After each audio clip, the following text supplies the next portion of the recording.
All right, so here's our first example. We have a table. For our X, it's the number of boxes, and our Y is the combined weight of the truck and the boxes. And here's your slope formula for you because I'm sure we haven't memorized it yet.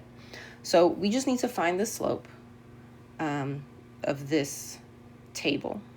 So I'm going to call this first point X1 and Y1, and the second point X2 and Y2. You can use whatever points you want. I just happen to choose those. I'm going to plug them into this formula, and I get 3,000 minus 2,700 divided by my x's, which is 9 minus 6.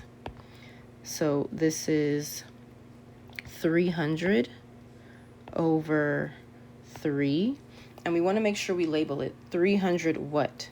300 pounds for 3 boxes. Now we're not going to stop here because we can reduce, right? I can divide both of these by 3 to get 100 pounds for 1 box.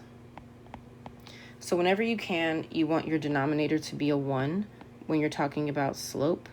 So the question here is, what's the rate of change, or what is the cost per 1 box? Each box weighs 100 pounds.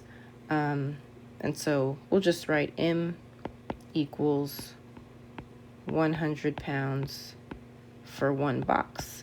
When we're doing slope, we usually want to go ahead and write it, oops, this all should be in the box, as a fraction, even if the denominator is 1, because we want to know what these numbers mean.